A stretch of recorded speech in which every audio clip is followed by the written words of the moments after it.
ಪ್ರಿಯ ಸಹೋದರ ಸಹೋದರರೇ, ನಿಮ್ಮೆಲ್ಲರಿಗೆ ನನ್ನ ಹೃತ್ಪೂರ್ವಕವಾದ ವಂದನೆಗಳು. ಇವತ್ತಿನ ದಿವಸ ದೇವರ ವಾಕ್ಯ 1 ಕೊರಿಂಥ್ಯ 13:4-5 ವಚನದ ವಿಷಯವಾಗಿ ಹೇಳಲು ಇಷ್ಟಪಡ್ತೇನೆ. ಪ್ರೀತಿಯ ಶ್ರೇಷ್ಠತೆ, ನಂಬಿಕೆ, ನಿರೀಕ್ಷೆ, ಪ್ರೀತಿ. ಮೂರಲ್ಲಿ ಶ್ರೇಷ್ಠವಾದದ್ದು ಪ್ರೀತಿ. ಪ್ರೀತಿಯಿಂದ ಮನುಷ್ಯನು ಎಲ್ಲವನ್ನು ಸಹಿಸಿಕೊಳ್ಳುತ್ತಾನೆ, ಎಲ್ಲವನ್ನು ತಾಳಿಕೊಳ್ಳುತ್ತಾನೆ, ಹೊಟ್ಟೆ ಕಿಚ್ಚು ಪಡುವುದಿಲ್ಲ, ಉಬ್ಬಿಕೊಳ್ಳೋದಿಲ್ಲ, ಅಹಂಕಾರ ಪಡೋದಿಲ್ಲ. ಇವೆಲ್ಲ ಪ್ರೀತಿಯ ಗುಣಗಳು. ಅದಕ್ಕಾಗಿ ಕರ್ತನಾದ ಯೇಸು ಕ್ರಿಸ್ತನು ಎಷ್ಟೇ ಕಷ್ಟ ಬಂದರೂ ಯಾರಿಗೂ ಒಂದು ಮಾತಾಡಲಿಲ್ಲ, ಗುಣಗುಟ್ಟಲಿಲ್ಲ. ನಮ್ಮೆಲ್ಲರಿಗಾಗಿ ಅಂದರೆ ಇಡೀ ಲೋಕಕ್ಕಾಗಿ ತನ್ನ ಪ್ರಾಣವನ್ನು ಕೊಟ್ಟನು. ಯಾಕೆಂದರೆ ಪ್ರೀತಿಯೇ, ಆ ಪ್ರೀತಿಯ ಶ್ರೇಷ್ಠತೆಯೇ ಆತನಲ್ಲಿದೆ. ಅದನ್ನು ನಂಬಿ ನಾವು ಯಾರ್ಯಾರು ನಡೀತಾರೋ ಅವರಿಗೆ ನಿತ್ಯ ಜೀವ ಸಿಗ್ತದೆ ಅಂತ ಹೇಳಿ ದೇವ್ರ ವಾಕ್ಯ ಹೇಳ್ತಾರೆ. ಅದೇ ಪ್ರಕಾರ ಒಂದು ಚಿಕ್ಕ ಉದಾಹರಣೆ ಏನಂದ್ರೆ, ಒಂದಾನೊಂದು ಸಲ ಇಬ್ಬರು ಗಂಡ ಹೆಂಡತಿ ಇರ್ತಾರೆ. ಅವರು ಅಕಸ್ಮಾತ್ ಆಗಿ ಅವರ ಯಜಮಾನನಿಗೆ ನಿರಾಪರಾಧಿನ ಅಪರಾಧಿ ಅಂತೇಳಿ ಸೆರೆಯಲ್ಲಿ ಹಾಕಿರ್ತಾರೆ. ಸೆರೆಯಲ್ಲಿ ಹಾಕಿದಂಥ ಸಮಯದಲ್ಲಿ ಅವಳಿಗೆ ತುಂಬಾ ದುಃಖ ಆಗ್ತದೆ. ಅಯ್ಯೋ, ನನ್ನ ಗಂಡನ ಬಿಟ್ಟು ನಾನು ಹೆಂಗಿರೋದು, ಹಾಗೆ ಮನೆ ಕೆಲಸ ಮಾಡೋಳು ಅಂದ್ರೆ ಹೌಸ್ ವೈಫ್ ಇರ್ತಾಳೆ, ಬೇರೆ ಯಾವ ಕೆಲಸ ಒಳಗೆ ಬರ್ತಿರ್ಲಿಲ್ಲ. ನಾನು ಏನ್ ಮಾಡೋದಂತೇಳಿ ರೋಡ್ ಚೌಕದಲ್ಲಿ ನಿಂತು ಎಲ್ಲ ವಕೀಲರುಗಳಿಗೆ ರಿಕ್ವೆಸ್ಟ್ ಮಾಡ್ತಾಳೆ.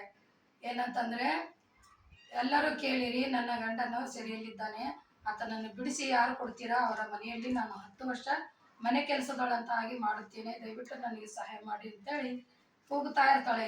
ಅಂತ ಸಮಯದಲ್ಲಿ ಒಬ್ಬ ವಕೀಲ ಕೇಳಿ, ಏನಮ್ಮ ನಿನ್ನ ಸಮಸ್ಯೆ ಅಂತ ಕೇಳಿದಾಗ ಅವರು ಹೇಳ್ತಾರೆ, ಹೀಗೆ ನನ್ನ ಯಜಮಾನನ್ನ ಬಿಡಿಸಿಕೊಟ್ರೆ ನಾನು ನಿಮ್ಮ ಮನೆಯಲ್ಲಿ 10 ವರ್ಷ ಮನೆ ಕೆಲಸ ಮಾಡ್ತೀನಿ ಅಂತ.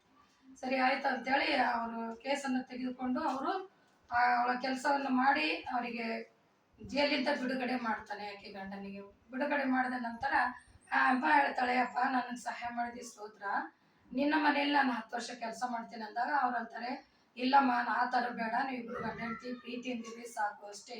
ಯಾಕಂದ್ರೆ ನಾವೊಂದು ಮಾನವೀಯತೆಯಲ್ಲಿ ನಿನಗೆ ಸಹಾಯ ಮಾಡಿದ್ದೀನಿ, ಅಕ್ಕ ಅಥವಾ ತಂಗಿ ಯಾರೋ ಇದ್ರೆ ಅವ್ರಿಗೆ ಹೆಂಗೆ ಮಾಡಿಲ್ಲ ಆ ರೀತಿ ಮಾಡಿದ್ದೀನಿ ಅಂತ ಹೇಳ್ತಾರೆ. ಇದರಿಂದ ನಮಗೂ ಏನು ಗೊತ್ತಾಗ್ತದೆ ಅಂದ್ರೆ, ಒಬ್ಬರು ಭಾರ ಒಬ್ಬರು ತೆಗೆದುಕೊಳ್ರಿ ಅಂತ ದೇವರು ಹೇಳಿದ್ದಾರೆ. ಹಾಗೆ ಕಷ್ಟದಲ್ಲಿ ಇರೋರನ್ನ ಸಹಾಯ ಮಾಡೋದು ಅಂತೇಳಿ. ಅದೇ ಪ್ರಕಾರ ನಾವು ಕೂಡ ನಮ್ಮ ನೆರೆಯವರಾಗ್ಲಿ, ಅಕ್ಕಪಕ್ಕದವರಾಗ್ಲಿ, ನಮಗೆ ಪರಿಚಯದವರಾಗ್ಲಿ ಒಬ್ಬರನ್ನೊಬ್ಬರು ಪ್ರೀತಿಸಿ ಅನುಸರಿಸಿ ಕಷ್ಟದಲ್ಲಿ ಒಬ್ಬರಿಗೊಬ್ಬರು ಸಹಾಯ ಮಾಡಬೇಕನ್ನೋ ಉದ್ದೇಶವಿರಬೇಕು. ಹಾಗೂ ನಂಬಿಕೆ, ನಿರೀಕ್ಷೆ, ಪ್ರೀತಿ, ಇವು ಮೂರರಲ್ಲಿ ದೊಡ್ಡದು ಪ್ರೀತಿಯೇ.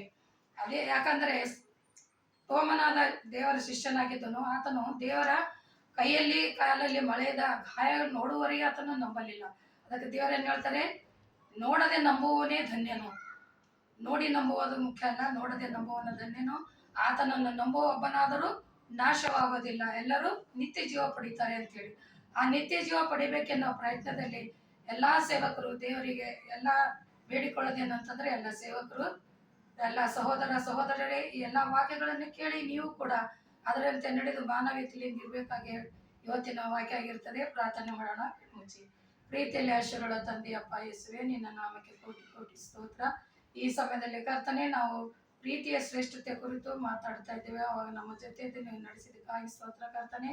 ಹೌದು ಕರ್ತ, ಪ್ರೀತಿ, ನಂಬಿಕೆ, ನಿರೀಕ್ಷೆ, ಇವು ಮೂರಲ್ಲಿ ದೊಡ್ಡದು ಪ್ರೀತಿ. ಯಾಕಂದರೆ ಪ್ರೀತಿಯಿಂದ ನಾವು ಎಲ್ಲವನ್ನು ತಾಳಿಕೊಂಡು ಕಷ್ಟದಲ್ಲಿ ದುಃಖದಲ್ಲಿ ನಮ್ಮನ್ನು ನಾವು ಸಹಿಸಿಕೊಳ್ಳುವಂಥ ಬುದ್ಧಿ ಇರುತ್ತದೆ. ಅದಕ್ಕಾಗಿ ಒಬ್ಬರನ್ನೊಬ್ಬರು ಪ್ರೀತಿಸಿ ಒಳ್ಳೆ ಮಕ್ಕಳಾಗಿ ಜೀವಿಸಿ ನಿತ್ಯ ಜೀವ ಹೊಂದಬೇಕಾದರೆ ದೇವರ ವಾಕ್ಯವನ್ನು ಕೇಳಿ ಅದನ್ನು ನಂಬಿ ಯಾರ್ಯಾರು ನಂಬುತ್ತಾರೋ ಅವರಿಗೆ ನಿತ್ಯ ಜೀವ ಸಿಗುತ್ತದೆ ಅಂತ ನೀನು ವಾಕ್ಯ ಹೇಳಿದೆ. ಅದೇ ಪ್ರಕಾರ ನಡೆಸುವ ತಂದೆ, ನಿನ್ನ ನಾಮಕ್ಕೆ ಸ್ತೋತ್ರ. ಯೇಸುವಿನ ನಾಮದಲ್ಲಿ ಬೇಡಿ ಹೊಂದಿದ್ದೇನೆ ರಕ್ಷಕ. ಆಮೇನ್.